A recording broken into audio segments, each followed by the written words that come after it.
Assalamualaikum warahmatullahi wabarakatuh. Nama saya Irfan Nur Fauzan Imansyah dari kelas 11-13.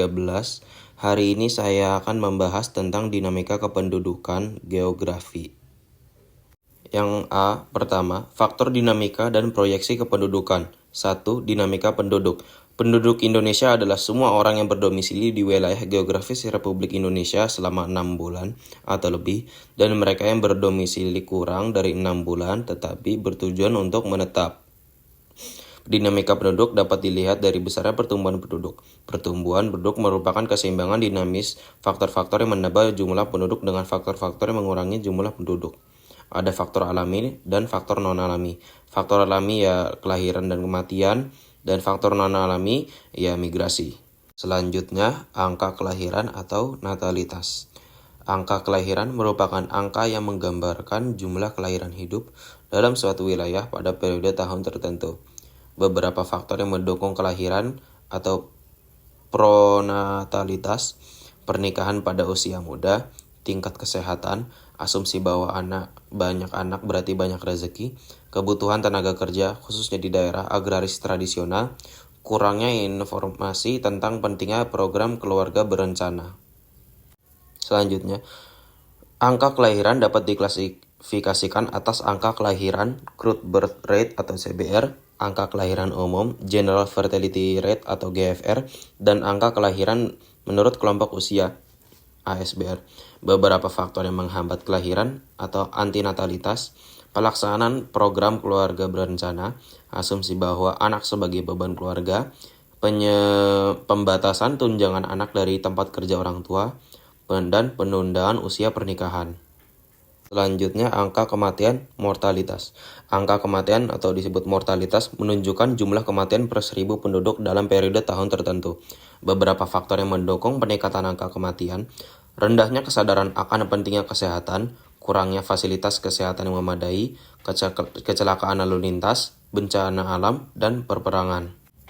Selanjutnya, angka kematian antara lain dapat diklasifikasikan atas angka kematian kasar atau crude death rate dan angka kematian menurut kelompok umur atau ASDR. Beberapa faktor yang menghambat peningkatan angka kematian: antimortalitas, tingginya kesadaran akan pentingnya kesehatan, fasilitas kesehatan yang memadai, lingkungan yang bersih dan teratur, dan ajaran agama yang melarang bunuh diri. Selanjutnya, migrasi. Migrasi adalah perpindahan penduduk yang bersifat menetap dari satu tempat ke tempat lain melampaui batas administrasi suatu wilayah. Angka migrasi terbagi menjadi angka migrasi masuk, angka migrasi keluar, angka migrasi neto, dan terakhir angka migrasi bruto. B. Mobilitas penduduk dan tenaga kerja. 1. Mobilitas penduduk. Mobilitas penduduk merupakan pergerakan penduduk dari satu daerah ke daerah lain, baik untuk sementara maupun untuk jangka waktu yang lama atau menetap secara permanen. Mobilitas seperti ini disebut mobilitas fisik. Ada dua jenis mobilitas fisik. Kedua jenis mobilitas itu adalah mobilitas permanen dan mobilitas non-permanen. A. Mobilitas permanen. Mobilitas permanen disebut juga migrasi. Mobilitas permanen adalah perpindahan penduduk untuk menetap dari suatu tempat ke tempat lain melewati batas administratif atau batas politik negara. Mobilitas permanen dapat dikelompokkan menjadi dua, mobilitas internal dan mobilitas eksternal. Mobilitas internal adalah perpindahan penduduk dari suatu wilayah ke wilayah lainnya dalam satu negara. Bentuk-bentuk mobilitas internal antara lain sebagai berikut. 1. Urbanisasi. Urbanisasi adalah bertambahnya proporsi penduduk yang berdiam di daerah perkotaan yang disebabkan oleh pertambahan penduduk di wilayah perkotaan dan akibat perluasan daerah perkotaan. 2. Ruralisasi adalah perpindahan penduduk dari kota kembali ke desa. Transmigrasi adalah perpindahan atau pindahan penduduk dari suatu daerah untuk menetap di daerah lain yang ditetapkan di wilayah Republik Indonesia. Yang kedua, mobilitas eksternal, yaitu perpindahan penduduk dari suatu negara ke negara lain. Bentuk-bentuk mobilitas eksternal antara lain sebagai berikut. 1. Emigrasi adalah perpindahan penduduk dari tanah air sendiri ke negara lain untuk tinggal menetap di sana. Kedua, imigrasi adalah perpindahan penduduk dari negara lain masuk ke negara kita. Ketiga, remigrasi adalah kembalinya penduduk suatu negara ke tanah airnya sendiri setelah pindah dan menetap di negara asing. B. Mobilitas non-permanen. Mobilitas non-permanen adalah perpindahan penduduk untuk sementara waktu dari suatu tempat ke tempat lain.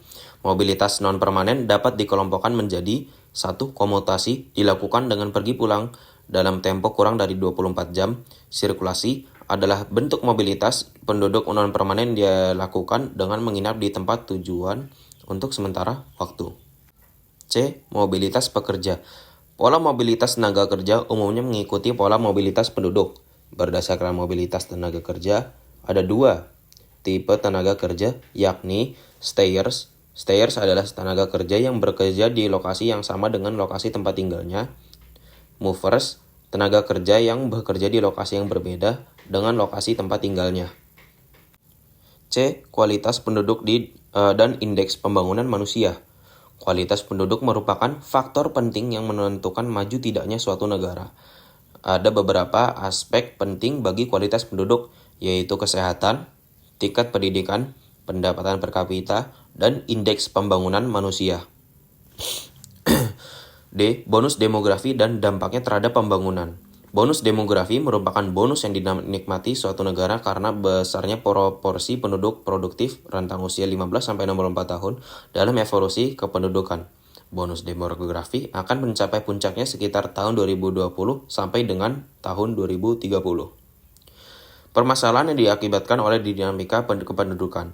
Dalam jangka waktu 15 tahun, dari tahun 2000 sampai 2015, jumlah penduduk Indonesia bertambah sekitar 0,06 juta jiwa atau rata-rata 3,3 juta setiap tahun. Ketika pertumbuhan penduduk tidak terkendali dengan baik, masalah akan timbul. Masalah yang timbul antara lain ledakan penduduk, population explosion, dan sebaran penduduk yang tidak merata. 1. Ledakan penduduk. Ledakan penduduk adalah keadaan penduduk dengan laju pertumbuhannya cepat sebagai akibat dari tingkat kelahiran yang tinggi, sedangkan tingkat kematian menurun secara tajam. Beberapa dampak negatif dari ledakan penduduk adalah terjadinya overeksploitasi terhadap lahan pertanian, serta semakin banyaknya kebutuhan lapangan pekerjaan. 2. Persebaran penduduk tidak merata. Untuk mengatasi masalah persebaran penduduk yang tidak merata ini, pemerintah melaksanakan beberapa program seperti transmigrasi, pemerataan lapangan kerja, dan program KB. Tampak bahwa kepadatan penduduk di Indonesia belum merata. Kepadatan penduduk tertinggi terdapat di Pulau Jawa, yakni Provinsi DKI Jakarta dengan kepadatan sebesar 15.327,97 jiwa per kilometer. Kepadatan penduduk terendah terdapat di Provinsi Kalimantan Utara dengan kepadatan sebesar 8,51 jiwa per kilometer. F. Sumber data kependudukan. Ada 3 sumber data kependudukan. Ketiga sumber data kependudukan itu adalah sensus penduduk, registrasi penduduk, dan survei. Sensus penduduk merupakan perhitungan jumlah penduduk di suatu negara dengan mengumpulkan, menghitung, dan menyusun data penduduk, baik penduduk asli maupun pendatang, pada waktu tertentu dan di wilayah tertentu. Di Indonesia, sensus penduduk dilakukan setiap 10 tahun sekali. Kedua, registrasi penduduk merupakan kumpulan berbagai keterangan tertulis dan dari kejadian penting yang dialami oleh penduduk seperti data perkawinan, perceraian, perpindahan penduduk, dan kejadian-kejadian penting lainnya. Yang terakhir, survei penduduk. Survei adalah pencacahan penduduk di daerah-daerah tertentu yang dianggap dapat menjadi sampel atau mewakili seluruh wilayah negara. Beberapa survei telah dilakukan oleh BPS, contohnya Survei Sosial dan Ekonomi Nasional, Susenas, dan Survei Penduduk Antara Sensus, atau bisa disebut SUPAS. Pengolahan data dan penanalisis data kependudukan. 1. Pengolahan data kependudukan. Tujuan utama pengolahan data kependudukan adalah menghasilkan tabel statistik yang berisi hasil peregistrasi penduduk, sensus, dan survei kependudukan. Proses pengolahannya pada komputernya, penerimaan dokumen, receiving, penyimpanan dokumen, pengelompokan dokumen atau batching, penyuntingan atau penyandilan, editing atau coding. Pengolahan data dengan komputer bisa diurut sebagai berikut: instalasi program pengolahan, entry data, validasi data, backup, restore, gabung data, dan yang terakhir, pencetakan laporan. 2. Analisis data kependudukan. Analisis data kependudukan merupakan tindakan mengolah data menjadi informasi yang bermanfaat tentang dinamika kependudukan untuk perencanaan pembangunan. Ada dua pendekatan yang digunakan dalam menganalisis data kependudukan, yaitu pendekatan kohort atau kelompok cohort approach dan pendekatan waktu period approach. 3. Komposisi penduduk sebagai subjek penting analisis data kependudukan. Komposisi penduduk menurut umur dapat diklasifikasikan menjadi 3 kelompok berikut. A. Usia belum produktif, kelompok umur di bawah 14 tahun. B. Usia produktif, kelompok umur 15-64 tahun. C. Usia tidak produktif, kelompok umur di atas 64 tahun. Komposisi penduduk menurut umur menjadi dasar untuk menghitung rasio ketergantungan atau dependency ratio. 4. Piramida penduduk. Piramida penduduk adalah grafik khusus yang digunakan untuk menampilkan komposisi jenis kelamin dan umur dari suatu populasi atau kelompok. 1. Tipe ekspansif, di mana sebagian besar penduduk masih muda 0-19 tahun. Sementara itu, penduduk yang lanjut usia relatif sedikit. Angka kelahiran jauh lebih tinggi daripada angka kematiannya. Sebagian besar komposisi penduduk muda atau ekspansif ditemukan di negara-negara berkembang. 2. Piramida penduduk tipe stasioner, menggambarkan angka natalitas yang hampir sama dengan angka mortalitas. Dinamika penduduknya cenderung tetap di mana jumlah penduduk muda, dewasa, dan tua hampir sama. Pertumbuhan penduduknya kecil. Piramida ini berbentuk granat atau segi empat. 3. Piramida penduduk bertipe konstruktif. Terjadi distribusi transisi yang disebabkan menurunnya tingkat kesuburan dan kematian, meningkatnya keharapan hidup, dan perlambatan pertumbuhan penduduk. Jumlah penduduk usia kerja relatif lebih besar daripada jumlah anak-anak dan orang tua.